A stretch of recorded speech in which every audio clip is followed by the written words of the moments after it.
How to change yourself. That would require changing the organs through which you sense. So if you were to cybernetically enhance yourself in the future, you might be able to change yourself. Your eyes change with the cells. Every cell in your body eventually dies. It reproduces or whatever, it divides, and then eventually the original cell is no more, and then those cells divide, and then the original is no more. So what is it? I think they said like your eyeballs, some of the cells in your retina, I think, take 7 years. They live for 7 years before you are complete. Like after 7 years' time, all the cells in your eye have grown and divided and ceased to be, and all of those cells are gone, and they're all new cells. And literally every other cell in your body will regenerate, replenish, or divide itself in far sooner time, a couple of years typically. It ramps as far as like, the once, most of it changes quickly, and then after a while just a couple of things and only the one thing.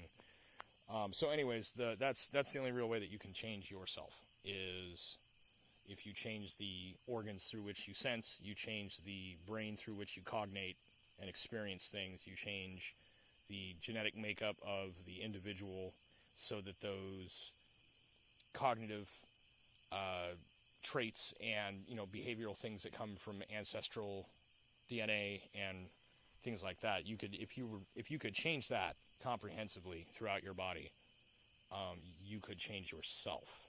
That is, as far as I can tell, the only real way to do that. I wanted to do that as a separate aside from the video because that was getting really long. It was over 10 minutes. Honorable mention goes to spontaneous personality change. There are times that a person's individual identity, sense of self, simply decides, fuck it, I'm going home, and exits. And then you have what is called a walk-in, which is basically a newly generated consciousness based on that body's perceptions and whatnot, but distinctly different person and whatever.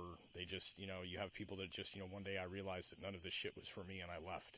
Everything is wrong, But a lot of the times that will have more to do with, living in cognitive dissonance or, just in adverse circumstances without doing anything about it. The dog in the burning kitchen being all, this is fine.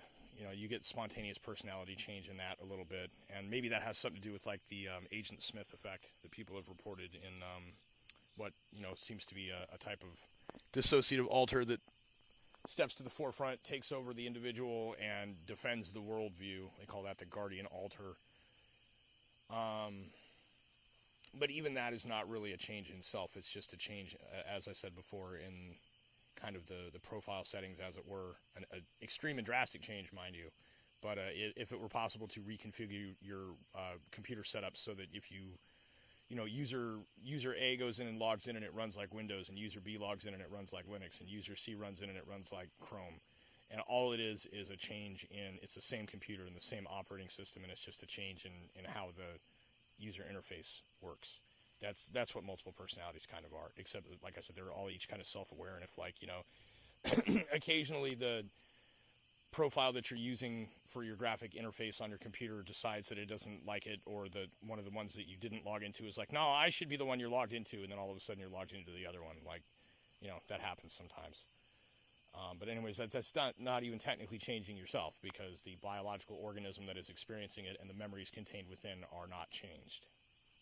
So anyways, that's my little afterthought on the afterthought.